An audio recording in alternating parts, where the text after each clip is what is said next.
Good evening, everybody. You are watching the Winning Ticket 21 live at Casino Queen at DraftKings. If you're wondering who I am, I'm Clemson John. Here, Damien with me here. So, good action yesterday on the NBA game, Damien. The better team took over. Denver, it seemed like Miami couldn't hit the shots they hit in game two down the stretch when Jimmy Butler was hitting those fadeaway jumpers over Jokic, and they had three-pointer after three-pointer after three-pointer. That's what it's going to have to take for Miami to win games, and I don't think they're going to be able to win 4 games that way. No, like I said, Denver's bigger, they're longer, they're faster, they're more athletic, their quality is deeper. Remember this time last week I said I thought Miami had one shot to win a game in Denver, and that would be game 2. That was the game they did win. I thought Denver would win comfortably game 1. They won game 1 comfortably. I think Miami's got a shot in game 4. They got a shot. I might actually think about taking the 3 points in game 4 with Miami at home. They'll be desperate because they don't want to go back to Denver down 3-1. Yeah. But there's after the game tomorrow, there's three days between every game the rest of the series, so that will give Miami a little benefit in that regard. They'll have the extra day to prepare when they go back into Denver for game 5. But I honestly don't think it matters. Denver's clearly the superior team. I'd be stunned if Miami got more than one more game. Yeah, I mean, if you look at the minutes by Adebayo, I mean, he played most of the game. He played 40 minutes, 22 points, 17 rebounds. But despite Adebayo playing 40 minutes, Jokic still had his way. Yeah, I mean, 30, 20, and 10, by the way. Denver out-rebounded Miami 58-35 in that game. Adebayo had half of Miami's rebounds. I mean, Denver's they were quicker to the ball. Miami had to shoot lights out to win the one game they won. Exactly. That was my point. Yeah, I mean, yeah. And now, see, a thing about winning a game the way they did, they overtake home court advantage after winning game 2. So now they get to sit around and listen to how good they are for 48 to 72 hours, right? So now you're good. You got home court. Denver comes in. They're the desperate team. They're the hungry team, and they're the talent-wise better team as well. Really showed in game 3. Yes, it did. And I said I probably think game 4 is more of a stay away than anything. Miami will be, like I said, they'll be the desperate team in game 4. Yeah. Will that be enough for them to go 18 for 37 from 3 like they did in game 2? See, 18 for 37. Not. Yeah, that's almost 50%. Yeah, you hit 50% of your 3-point shots, you're going to win a lot of games. It doesn't happen very often.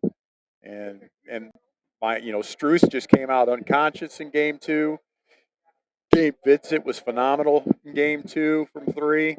Of course, yesterday he goes, I believe he was 1 for 8 from 3-point land. And yesterday in game 3, he came back down to earth. And Strus obviously wasn't very effective from 3 either. And, Denver, after the first quarter, Denver just kind of gradually pulled away. Miami was really never a threat in the second half at all. It just kind of just a gradual pull away. And, Miami hit a couple of like 3 threes in the final 4 minutes to drop it from a 21-point defeat down to, I think they lost by 10 or 11, whatever it was. Yeah, they did hit a 3 with about 2.5 minutes to cut it to 10, but it just, you're not going to come back by 10 points over Denver with 2 minutes left. Not in the NBA. The foul shooting's too good in the NBA. You're not making up. It's not like in college basketball where you can, there'll be a kid on the team who almost always can't hit a free throw and you can foul them. Yeah. There's also not the 1-and-1 factor that there is. Although the best comeback I seen by one person was Tracy McGrady. Remember that? 13 points in 33 seconds. Yeah, that was pretty phenomenal. Yeah, that was pretty cool to see. But we'll see if the Denver can stay confident and win game 4. Looks like that is a tomorrow night. Tomorrow night. Tomorrow night, a Friday night in Miami. So we'll see if Denver can go back home 3-1. Denver's just going to win this series. I really should have thought about it. Just when Miami won Game 2, I should have thought about it. Just bet Denver to win the series after Game 2. Yeah. I've never wavered on Denver winning this series, and like I said, I thought Miami had one shot, and they actually pulled it off, and the value went way down. I could have got Denver at not very. I think they were like 160 or 170 after Game 2, and now they're minus 800. Wow. So when you're gambling, you want to look for value, and there was some serious value on Denver after Game 2, and unfortunately, I didn't take advantage of it, which is kind of what I preach when I'm sitting here, kind of speculating on things for the future. Is if you find value, take the value. Yeah. And like I like just real quick as we'll go back. Like for example, when I told you guys I bet the Giants season total under 8.5. Right when it came out, right after the schedule came out, I literally walked over there and bet the Giants season total under 8.5. It is now 7.5 with under juice. So I don't know if everybody all of a sudden listened to what I said and there was a flow of money on the Giants under, or people just saw the same thing, saw their schedule was brutal, and all the money just came in on the Giants under. But for a season total to drop a full game is really, really rare this far before the season starts. Yeah. It does not happen very often. And in such a short time frame as well. Yeah, and one other team that I was talking about also playing the over, which I haven't played yet, was Atlanta. Their total was 7.5. It is now 8.5. Now the under juice is heavy, but the total's gone up a game. Whereas the Giants were 8.5 under, now they're 7.5 under. So it's just I try to pick things out that have potential value, and we posted some of my NFL future betting slips on the website, and I talked about Denver being a great value at plus 550 in the AFC West this season, and I talked about Indianapolis being great value at plus 500. Am I saying either team's going to win? No, but I think Denver should be closer to 220, 230 to win the division. And I think Indianapolis should be probably in the 200, plus 200. I'm not saying either team's going to win it, but if you're giving me 500 and 550 on two teams that are legitimate threats to be very, very competitive, I'm going to take it. And Indianapolis was the favorite to win the division last year, and they tanked, but obviously there's talent on that team. Yeah, they're going to be an interesting team with Anthony Richardson there. We got a lot of NFL futures to get into as well. A little Belmont this Saturday, though. Yeah. Horses this Saturday. Third leg of the Kentucky Derby, Preakness, and now we got the Belmont, the third leg. So got David on the line to give us some horse racing picks. I was hoping he'd show up for that because you ain't getting nothing out of me when it comes to horse racing. I don't pretend to know. I don't pretend to know what I don't know, and I What's don't up, guys? know. Hey, Dave. Hey, how's it going, buddy? How's here in, beautiful Tampa, Florida? Yeah, beautiful Tampa, Florida. I've been here for this is my 5th day here. Now here another 10 days. I wanted to get you guys a little jealous. It's absolutely beautiful here, and I'm about to go have a nice steak dinner. Getting ready for that to come out and talk a little horse racing, man. Yeah. How's the Belmont looking? You're right there at Tampa Bay Downs too. I'm sure that'll be fun. But that's where I'm going to be betting the Belmont card.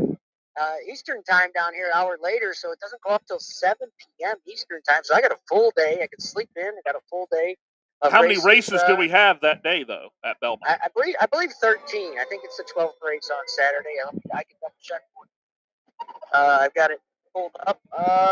It's race number 12, and they have 13 races on the card. And I'm really excited. I've never seen Tampa Bay Downs. It's beautiful. I wish they were running live, but it's okay. It's beautiful. I took some nice pictures.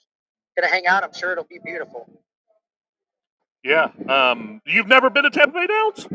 No, I've never been outside of Orlando. I've never been to Florida. So Wow. this is a nice trip for me, and I always want to check out Tampa Bay, but I want to get into Bellman. Man, this is an interesting race. There's not a lot of speed as was in the Preakness, and Is old the Mage horse. going? What's that? Is Mage Yeah. going? No, Page is not going. Oh, okay. Let me double check. I'm gonna double check just to make sure. But no Mage. But we do have some horses returning from the Derby, and most of these horses are, towards the back. They have to close at mile and a half race. If it's a very slow pace up front, even though it's longer, these front runners, if they're going slow, they're going to hang off and on and draw off. And there's not too many of them, right? So you have the winner from the Preakness coming back. He went so slow on the front end. I know the horse has got more speed. They scratched the horse that I was going to bet, and I think a lot of Arabian Lion. They scratched that horse. That horse could have easily gone wire to wire. Tell me, I haven't found out yet why they scratched him, but there's a horse that's going to be close to the pace. I don't believe he's going to be on the lead, and he returns from the Kentucky Derby, a really bad spot in the Kentucky Derby from the one hole. Made a nice move on the turn, ran 5th in the Kentucky Derby, and I think he's going to be pretty close to the front. I don't think he's going to be on the lead, but he's going to be pretty close to the front. This is the way I look at it. Horse named Hit Show. Hit Show is going to be about 10, 11, 12 to 1. You're going to get every bit of that. And all the favorites are going to be behind him. That's just the way I see it. And he's going to get first run on the leader. And you can be all these other horses. The favorites are going to be low odds. They're going to be trying to close into a very slow pace. This horse Hit Show, I believe, is going to be placed perfect. Probably sitting second or third down the backstretch and hit first run on the leaders. And this is going to be my play for the Belmont Stakes. Going to get about 10, 12 to 1. I don't see any value on any other horses, so this is my pick. Let me give you the number. So do you think number 7, you think Hit Show will go? You think he'll go off the day of greater than 10 to 1? I think it's possible. I mean, we've got 4 because you can lock it in at a futures bet at 10 to 1 right now. You think you'd want to wait and see if you can get 11 or 12 to 1? Yeah, I'm gonna wait. I'm gonna wait and take what they give me. If he is bet down to 6 to 1, because there's other professional handicappers probably gonna see what I see. If he does go off at 6 to 1, I'll probably try to tie him in to some of the gimmicks. He still gets some win money. I might look at it tonight and maybe make a future bet. Let me just go see what I can get. Maybe shop around, see what kind of prices I can get. But how many horses are in the field? 9. 9 horses. Okay. Yeah, 9 horses. About yeah, it's not a big deal. Oh, the Derby is the only horse in America that has 20 horses. Any other race, even the Preakness or the Belmont, the most they're going to run is 14. So the only race in America is the Kentucky Derby that runs over 14 horses. Yeah, Tapit Trice is 3 to 1, big favorite.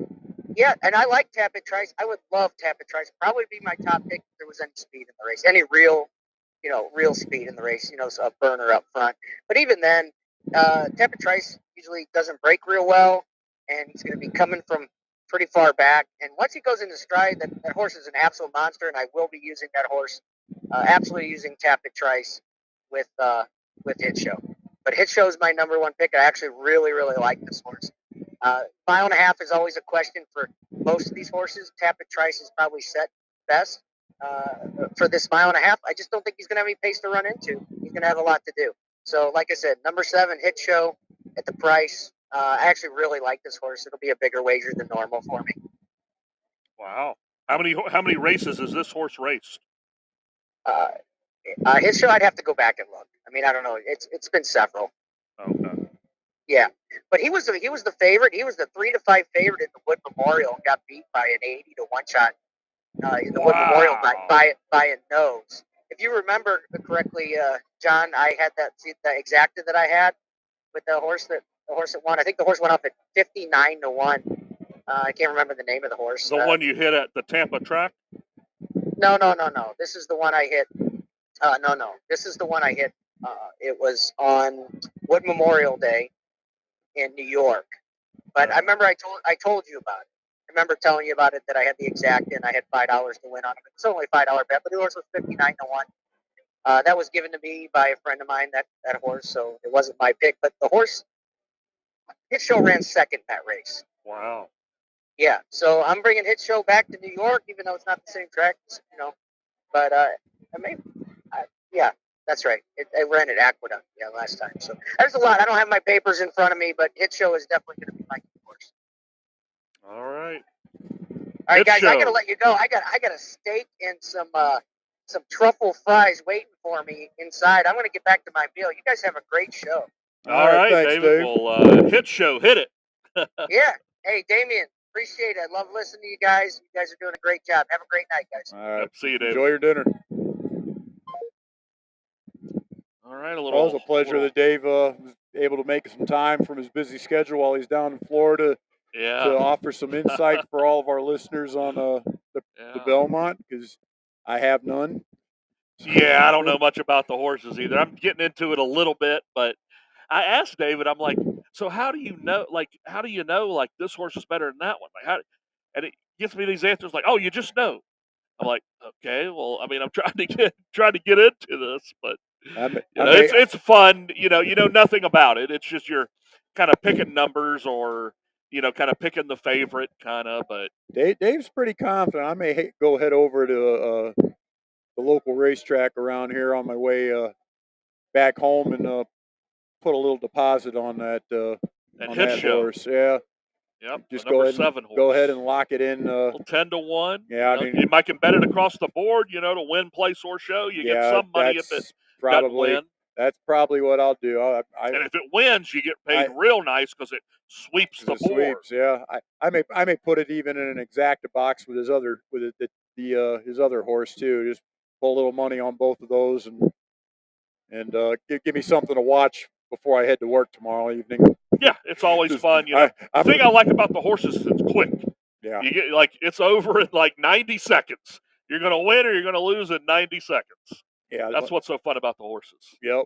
Yeah. So, and I'll probably, like I said, I don't dabble in horse racing at all, but for Dave seems pretty confident. He knows his stuff. I may take a little shot with what he said. Yeah, for sure. It's always fun. We got plenty of football futures to get to, some college football stuff. First, what do we got in the baseball world?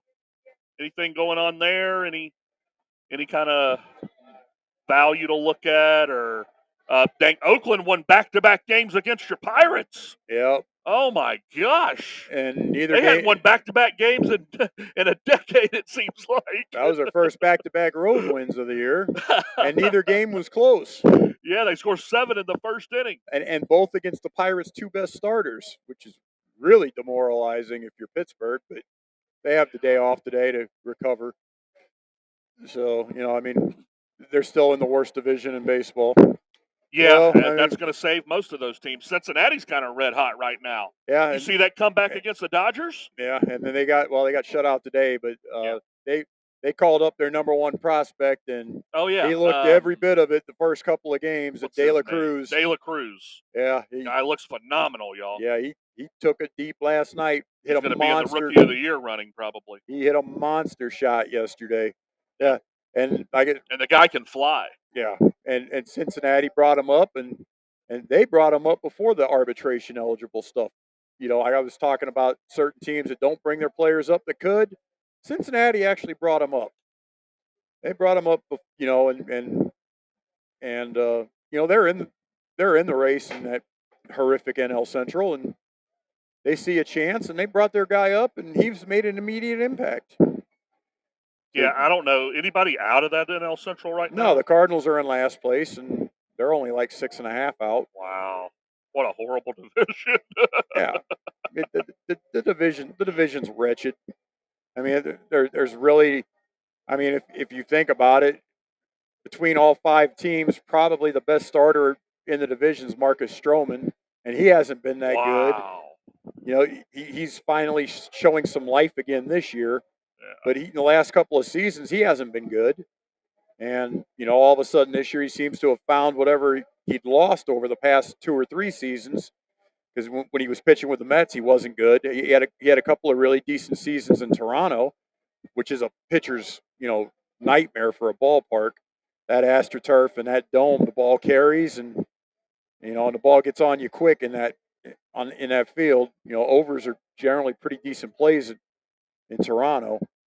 And, but he's found whatever magic he lost.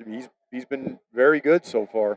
Yeah, Cardinals sitting at 26 and 37. Oh, they're 8. Yeah, they're 8 games out of games first. back. Cubs right ahead of them, 7 games back. Reds are 5. Pirates and Brewers are right there, Yeah, 1 game back. Yeah, we're nearing the 40% mark of the season, and and the Cardinals are still 11 games under 500. I mean, Yep, nearing the All-Star break, so we'll see kind of in the next 3 or 4 weeks. We talked about this last week about the Cardinals' schedule and how brutal it's going to get. They had a nice 1-0 win over the Rangers, though. Flaherty shutting down the Texas Rangers. Yeah, that's the bet. That's the bet. I mean, he's had 2 excellent starts this year. The first start of the season, and yesterday. Yeah. I mean, when he's on, he's lights out. And the Rangers lineup is the best hitting lineup in baseball so far. I mean, they have like 8 guys hitting 290 or better. I mean, there's not an easy out in that lineup, and Flaherty went right through them. The Cardinals only had either 3 or 4 hits, and they only had, I think they had 4 hits, and they grounded into 2 double plays on the 4 hits. So I mean, and they had a home run. They didn't walk at all. John Gray struck out. It was either 12 or 13 batters. Didn't walk anybody, but the Cardinals pulled out the win behind an excellent performance from Flaherty. Yeah, Rangers are a tough team. 40 and 21, 19 games over 500. 4.5 games ahead of the Astros. The AL West is just so deep. Mariners are outside of Oakland, outside of Oakland, of course. But Mariners are 10 games back, and they're about right at 500. Yeah, they'd be 3 games back if they were in our division. Yeah, yep. Angels kind of, getting their act together where they might challenge for a wild card finally. That's one of those teams that everybody's expected them to make a playoff. And see, honestly, the only reason why they're even a wild card threat is because the whole American League East is going to beat up on each other. You got the Rangers and Astros in the AL West, and then the next 5 best teams are all the American League East. Yeah, last time the Angels made the playoffs was 2014. They lost the divisional series. Yeah, the Angels have 9 years, almost 9 years. The Angels have Shohei Ohtani. Yeah, 2 of the best players in the game. They got Mike Trout, who hasn't been Mike Trout this year. Brendan's a pretty good third baseman, but I mean the Angels really aren't that good if they just have 2 of the best players in baseball. And when you could throw Ohtani out there every 5th day, it's a starting pitcher, and then he can DH or play the outfield the other 4 days. Ohtani's going to break the bank in free agency after this year, and are they going to trade him? No, I mean,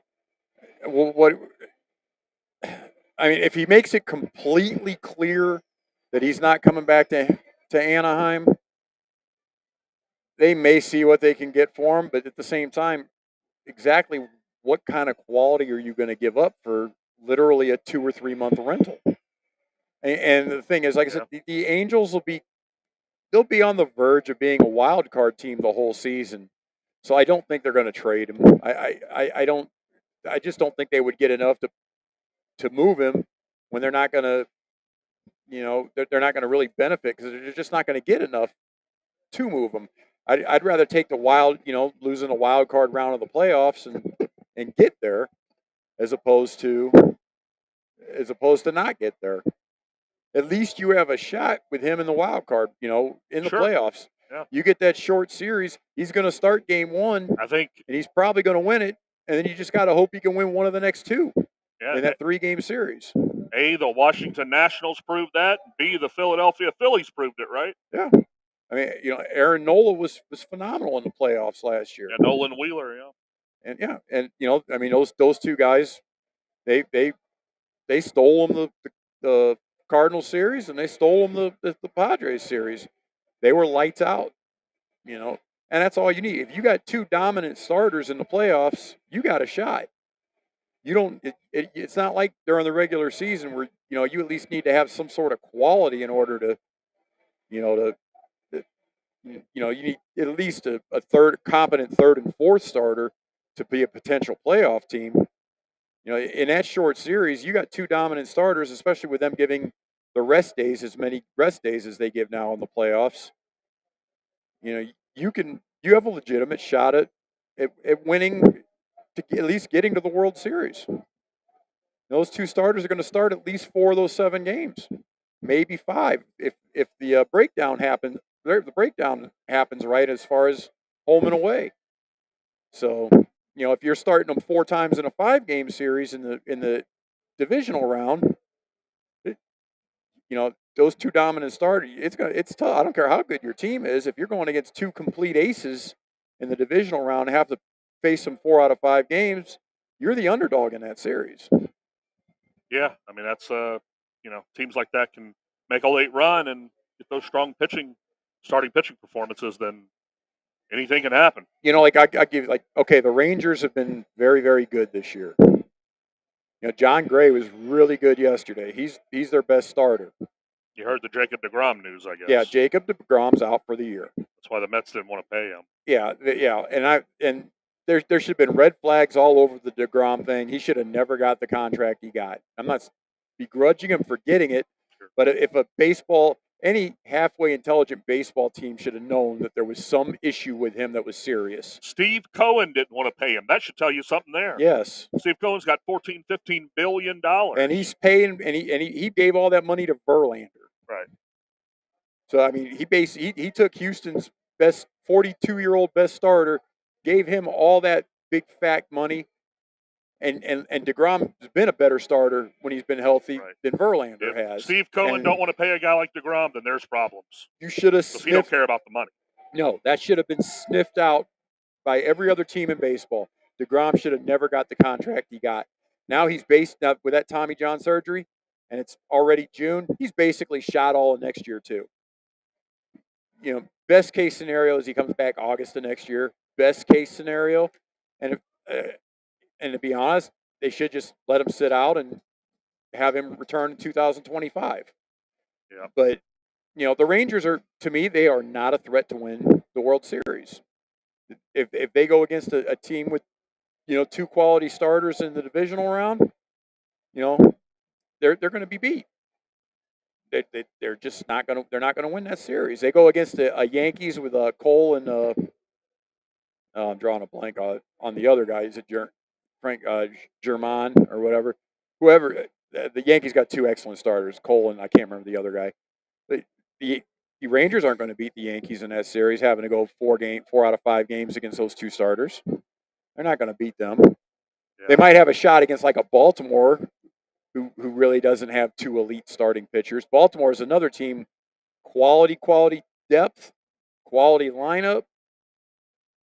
But they don't have those dominant starters to head the rotation. I don't consider Baltimore a World Series threat. Yeah, Baltimore's still very young too. Adley Rutschman's one of their best players, and he just came up last year. So yeah, Baltimore's got a bright future in front of them. The best is yet to come. Yes, but you've got to have dominant potential starters if you're going to win in the playoffs in baseball.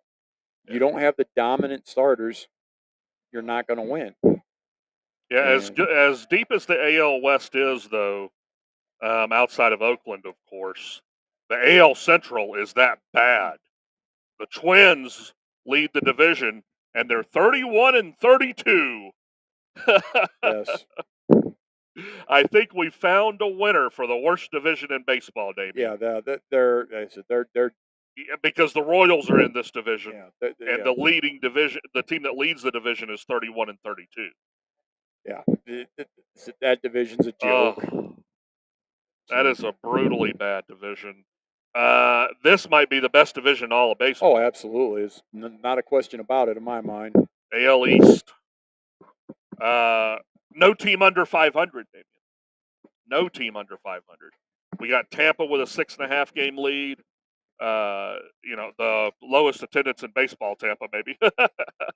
Outside of Oakland. Everything's outside of Oakland. I wonder if Dave's going to go to Tampa and get I went last year for $5. Yeah, I went last year. Tickets are dirt cheap. Food's dirt cheap. You don't pay for we didn't even pay for parking. They didn't even charge you to park. Wow. But you got there, and it is the most unique experience, like watching the game, because it's so quiet. There's like 2,000 people there. They close the upper deck because they don't ever use it. The players can hear everything because it's so quiet. You go sit behind home plate no matter where you bought your ticket.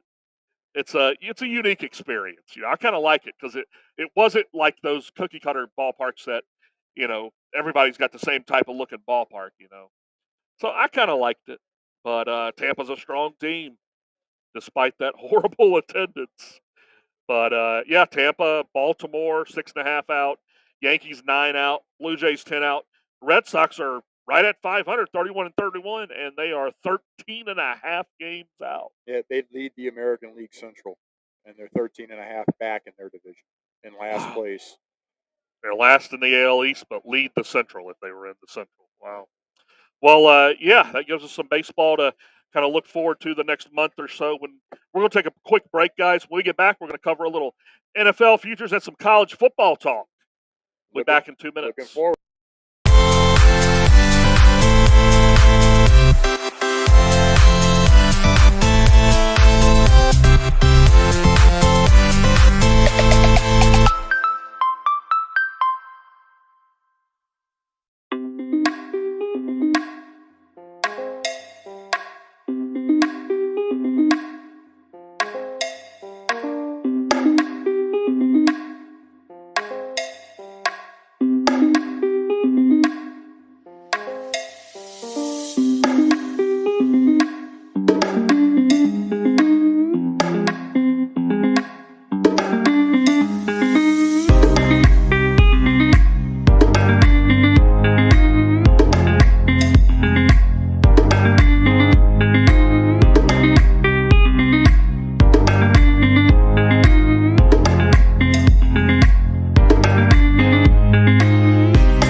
I've got a golden ticket. That's a winner!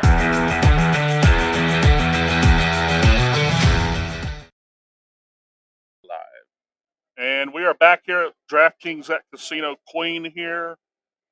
Place is pretty busy for a Thursday night. Got some College World Series bets to get in this weekend for Super Regionals. And those are kind of interesting because whoever wins the regional goes to Super Regionals. And then it's a best of 3 between those two schools. So that's something to get into action here at DraftKings at Casino Queen for this weekend.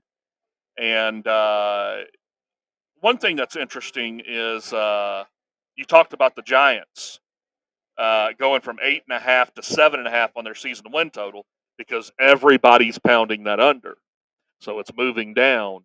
So that was interesting. Now they've got some other interesting bets on the board here at DraftKings that are to make teams to make the playoffs. Yes. And it looks like one that that I noticed was 49ers to make the playoffs. San Francisco to make the playoffs is some pretty big juice, but you gotta like the bet, obviously. Yeah, I don't know. I mean, sometimes you got to put the money up, Damien. That's how I feel. Well, I mean, they basically. I know it's minus 425 for the Niners to make the playoffs this coming season. They said they basically have a bye in their division. Yeah. All you got to do is win the division. They could be really, really bad, and they'll win the division. Yeah. Arizona and the Rams are probably two of the worst 4 teams in the NFL, and I honestly was surprised that McVay came back to the Rams in the offseason. The Rams, their schedule's brutal. They had to trade Jalen Ramsey, who was their shutdown cornerback. They lost Bobby Wagner back to Seattle. The only thing they have left is Aaron Donald. Matthew Stafford's coming off the injury, the elbow injury. Cooper Kupp's coming off. I don't remember if he tore his ACL again or what. He's coming off an injury. He missed the last 6 or 7 games of the season last year. The Rams are just severely limited.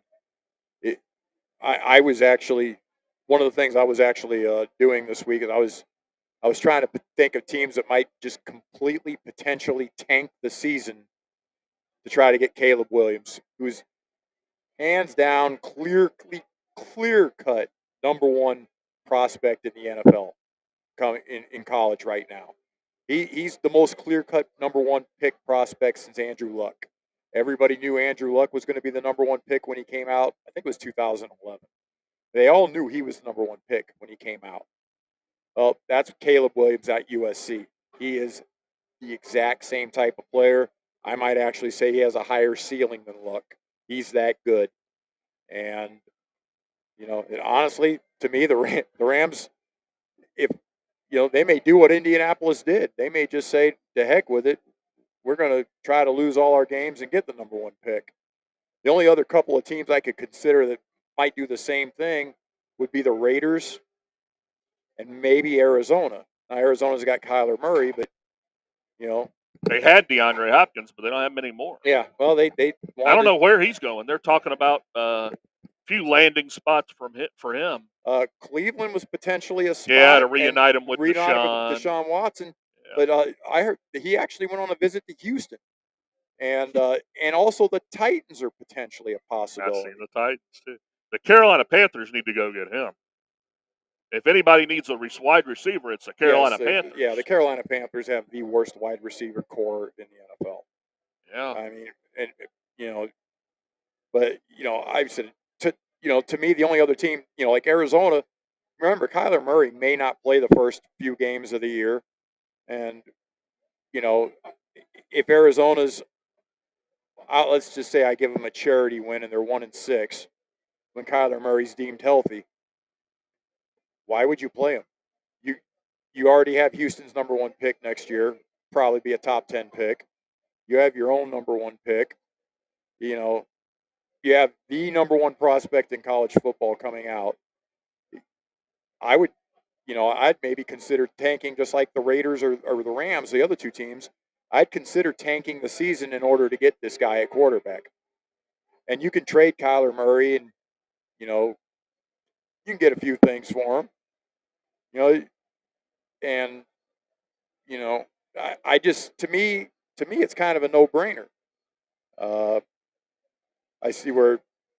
Yeah, CBS Sports is reporting the Bills and Cowboys among the best fits. I don't see any way Jerry Jones goes after him with the.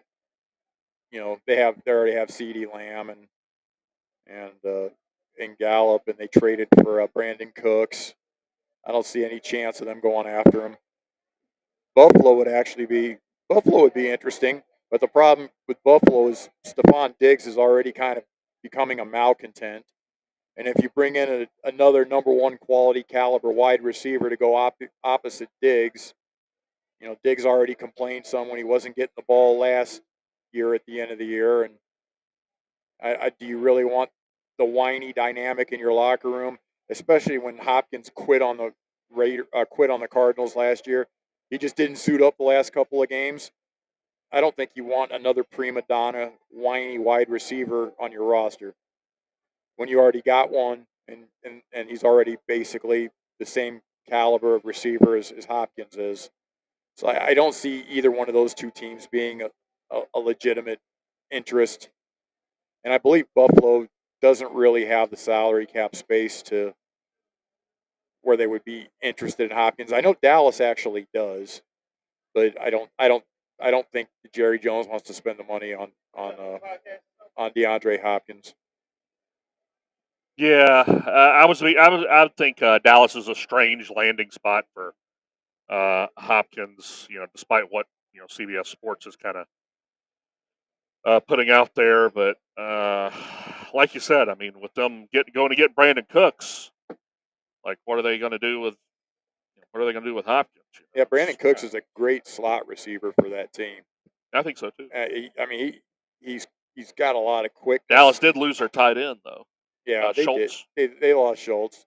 They have Peyton Hendershot, and they got another guy at tight end. Schultz went to Houston. But that's what Prescott threw a lot to Schultz. Cooks is going to get a lot of those passes that Schultz had, and now he's going to Cooks is considerably more dangerous after the catch. I think Dallas made a serious upgrade in that spot, getting Brandon Cooks. So here's the odds on where the former Clemson Tiger DeAndre Hopkins is going to land. Vegas has the Chiefs as the favorite, actually, at 3-1. That actually does make sense. The Bills at 3.5 to 1. Cowboys at 5 to 1. Jets 6 to 1. I could see potentially the Jets being somebody that Aaron Rodgers would be interested in. But the Jets. If you're DeAndre Hopkins, I mean, it's attractive to get Aaron Rodgers to throw the ball to you. Yeah, the Jets already did sign a couple of the old Packer receivers, and I believe they signed the one tight end even. And I don't know how much they basically have to have that sunk cost into those players if they went and signed Hopkins. So as much as I think the Jets would be a pretty decent fit for him, and that the opposite Garrett Wilson. I don't see the Jets as really being a potential threat either. And I believe Hopkins is going to want to play on a team that could potentially win something, which kind of eliminates New England. And the Chargers have 3 wide receivers. I don't see them being a threat. Patriots sitting at 9 to 1 to land him. New England's the weakest team in that division. Yeah. Is Mac Jones still going to be their quarterback? Yes, that's why they're the weakest team in that division. Oh, God. What are they doing? Yeah, it's not pretty. He's definitely in the bottom tier of quarterback. He was excellent college football quarterback. Excellent. Yeah, he had Devontae Smith to throw the ball to. Yeah, well, that's right. When you got players like he had to throw the football to, it helps. But he's and Steve Sarkisian to draw up plays. Yeah, that guy was a mastermind as an offensive coordinator. That game against Ohio State during the COVID year was one of the best offensive coordinator games I've seen to call a game. I mean, the things he did with Devontae Smith was incredible. Yeah, incredible. But unfortunately, New England's fairly limited offensively. Their best wide receiver right now is Juju Smith-Schuster, who kind of disappeared his last season in Pittsburgh and never really worked out in Kansas City, and now he's up in New England. I said the Dolphins, the Jets, and Buffalo are all considerably better. The Dolphins and the Jets each have the best cornerback in the NFL. Those Sauce Gardner of the Jets and Jalen Ramsey down in Miami, the 2 best cornerbacks in the NFL. Yeah. So if I'm DeAndre Hopkins and I'm trying to play for a contract, I do not want 4 games against Sauce Gardner and Jalen Ramsey. I'd rather try to avoid that situation. So we go back to the NFC West and Rams to make the playoffs. The no on the Rams to make the playoffs is -400. The yes is coming back at +300. Any way to lay -400 on the Rams to not make the playoffs? Well, I mean, with 7 teams making the playoffs now, and the NFC is, the NFC South and the NFC North are not good. So I mean, the NFC East is easily the best division in the NFC. Yeah. I think I'd feel more comfortable laying the -425 on the 49ers to make the playoffs than I would laying the -400 on the Rams to miss the playoffs. Yeah, like I said, almost half the teams are going to make the playoffs. But let me bring this up about the Niners, though.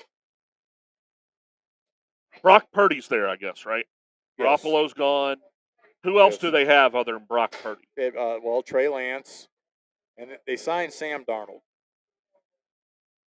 Okay. So, but the whole thing is the rest of that roster. My point is, Is if phenomenal. Brock Purdy was a flash in the pan, 4 or 5 game player, come out of nowhere, if he can't last a whole season, Sam Darnold could take that team and win the division. yeah. I mean, I understand that. Trey Lance could take that team and win the division. Clemson John could take that team and win the division. That division's awful. The players on that team, on that roster, like I said, to me, San Francisco's the most talented team in the NFL. From 1 to 53, they're the most talented team in the NFL. Yeah, it was sad to watch that second half against Philly. Oh, it was sad to watch the first half, and he couldn't. I lost a lot of money. I don't think they completed one pass in the second half of that game against Philly. They completed one pass. They threw one dump pass to Christian McCaffrey, who lost 1 yard. Wow. That's all he could throw the football. It was like a really, really, really short screen pass. Yep. And they tackled Philly. When Johnson went down with the, San Francisco had the one nice drive when Johnson went down with the concussion and when they went down and McCaffrey broke the touchdown run. And then Johnson got hurt the very next series when he got sacked in the second quarter. And they had to bring Purdy back because they didn't have anybody else that could play quarterback. And the NFL did change that rule this year, by the way. You can have an emergency third quarterback. Now, he can only come in if the other 2 quarterbacks are injured. And if one of the other 2 quarterbacks is cleared to return to the game, they must return to the game. So, they did kind of change the rules a little bit just for that purpose. So, yeah. They saw the debacle that was that game last year in the NFC title game, and I guess they, and rightfully so, they just decided we can't let this happen again. And because that took all the fun out of that game. I was so looking forward to that game, and unfortunately, it was just it was never a contest once the 2 quarterbacks were out. Briscoe still had a chance, even with Johnson, who had been their 4th quarterback. But once he was done, so were the Niners. So I did want to bring up one interesting thing for some people. We'll talk college for 1 second here. One interesting thing for our listeners who like to gamble. For those of you who don't know or don't remember, they changed the rules in college football this year as far as first downs. Yeah, the first down, yeah. They will no longer stop the clock on first downs when the ball's in play. They will stop it like the NFL does. If you run out of bounds, they'll stop it until they set the ball. But you could figure they're estimating that this is going to save between 8 and 12 potentially plays a game in college football, potentially even more depending on how some teams run their offenses. And so just a thought for you guys. Some of these early season college football games, I don't think the totals are going to be adjusted downwards properly in some of these games right off the bat. I have a feeling you're going to see some totals that might be a little high early in the season, and some of these unders might be pretty good value plays until Vegas rectifies the situation. I mean, just if you're getting 8 to 12 plays a game that they imagine saving and potentially more, that's basically 2 full possessions. Yeah. And some of these college games, you can figure, some of these teams average, basically 2.5 to 3 points of possession in some of these games. So you can pretty much knock off 5-6 points, expected points each game. And the NCAA approved rule changes that'll allow the clock to run after first downs are achieved in all divisions except Division III football, but the clock will continue to stop after first downs during the final 2 minutes of each half. So you're right. I mean, I think it's going to save 8 to 12 plays a game. Actually, it might save even more. Look, the NFL, if you go out of bounds in the last 5 minutes of the second half, the clock stops. Yeah. So I suspect it may even save more than 8 to 12 plays a game. You have some of these, hurry up offenses that are running and they're getting, 85, 90 plays a game. Well, with that clock stopping after each first down, I mean, instead of that stopping, the clock stops 10 to 12 seconds after each play. Yeah, the rule change is also expected to approve 2 other recommendations from the committee. Teams will be prohibited from calling consecutive timeouts, and penalties at the end of the first and third quarter will be enforced on the first play of the next quarter. Yeah, they're not going to have the untimed down anymore at the end of the first and third quarter if there was a penalty. In that quarter. So it's just one of those. I mean, they're going to save some. You're going to see Kind of what baseball's doing with the pitch clock, I Yeah. guess. And they said they saved baseball saved about half an hour per game on average with the pitch clock and some of these other rules that the batter can't step out, and it's definitely shaved some time off the games. And I think that the era of the 4-hour college football games are basically over. You're going to see a lot of games that are basically the same as the NFL. I think the average NFL game was like 2 hours and 55 minutes. I think you'll see the college game will be 3 hours, 3 hours and 5 minutes. I'm such a traditionalist with so many college football rules that I don't like a lot of the changes, but especially with this, if I'm going to a game or if I'm watching a big game, I want it to be 4 hours. Like, sign me up. I want to watch 125 plays. That's just kind of where I'm at. I love to watch the game. It's exciting for me, so I don't mind the extra stoppages and the nuances and the extra plays. Well, I'm all for I think it. they're but- doing this with the kids' safety in mind, and to draw more and casual fans into the game as I well. don't know that that'll have much of an effect, but I think honestly, I think they're doing it more for the TV partners. Yeah, that too. I think they want to. TV pays the bills. I think they want to get these games and keep them under 3.5 hours because that's the window that they set aside for these games. Like you'll have the 11 o'clock game on CBS, then you have the 2:30 game. Yep. Then you have the 6 o'clock game. Then you have the 9:30 game on ESPN, the Pac-12 game. Yeah, you have the and Pac-12 then game. You got the get even or get even worse game. Yeah, the Hawaii game. Yeah. So you get the midnight Hawaii. They want to keep these games at 3.5 hours. So they don't want to have to delay the start of the game. If you have a great 2:30 game, your SEC game. Say you got Ole Miss and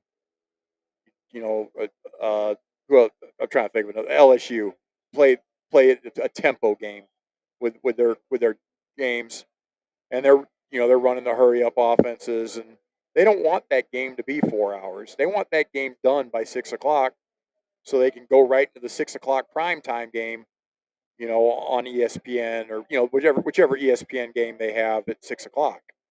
They don't want that game to. They don't want the game to go over by 20-25 minutes. They want their TV show to start at 6 o'clock if possible for the prime time stuff. That's what pays the bills on these networks, and so I believe that's kind of more what they did it for than anything. Yeah, they're trying to grow that's what conferences are trying to grow their TV revenue. That's why the SEC wanted Mizzou. It had nothing to do with wanting the University of Missouri's athletic program. They wanted the St. Louis and Kansas City TV markets, the Midwest TV market, because they didn't have it. Same thing with Rutgers and the Big Ten. You think the Big Ten Conference cares about Rutgers athletics? Nope. No, they want the New York and New Jersey TV market. So, yeah, I understand it. That's why it makes it so hard to, they were talking about the ACC, schools leaving the ACC and going to the SEC. That's a tough transition because the SEC already has those markets. If you look at Clemson and Florida State, they already have the South Carolina TV market. They already have the Florida TV market. Yeah, they already have Miami with Miami of Florida. Now they've pretty much grabbed. Or the Gators. They already have the SEC has the Gators. So Now They have they've that pretty TV much market. now they grabbed Texas and Oklahoma out of the Big 12. Yeah, so exactly. So That's they're getting more of that Midwestern yeah, TV market, yeah, that yeah. West Texas, West Central They're Texas getting TV that. Yeah, they're market. getting that huge Texas market.